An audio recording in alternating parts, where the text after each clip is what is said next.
महत्त्वपूर्ण निर्णय घेतले आहेत, ज्या निर्णयांमुळे प्रचंड मोठा फायदा हा शेतकऱ्यांना होणार आहे।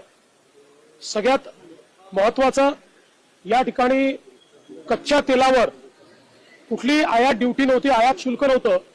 20% आयात शुल्क लावण्याचा निर्णय घेण्यात आला आहे आणि रिफाईंड तेलावर 12.5%वरनं तो 32.5% करण्यात आलेला आहे।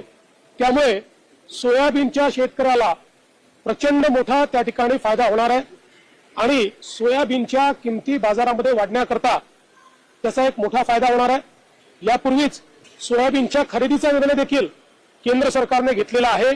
त्यामुळे सोयाबीनचा शेतकरी हा निश्चितपणे त्या ठिकाणी या निर्णयामुळे खूप मोठ्या प्रमाणात लाभान्वित होणार आहे आणि काही प्रमाणात कापसाच्या शेतकऱ्याला देखील या ठिकाणी त्याचा फायदा मिळणार आहे।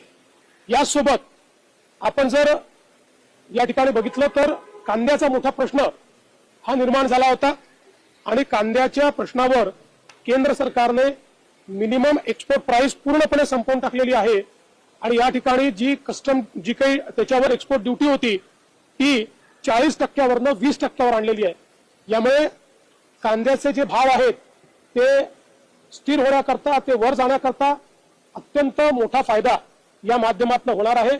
कांद्याच्या शेतकऱ्याकरता खरं म्हणजे खूप महत्त्वपूर्ण या शेतकऱ्यांची मागणी ही आज केंद्र सरकारने त्या ठिकाणी मान्य केलेली आहे आणि म्हणून मी केंद्र सरकारचं मनापासून अभिनंदन करतो। एवढंच नाही तर बासमती राईसच्या एक्सपोर्टवर जी काही ड्यूटी होती ती ड्यूटी देखील त्या ठिकाणी काढण्यात आलेली आहे।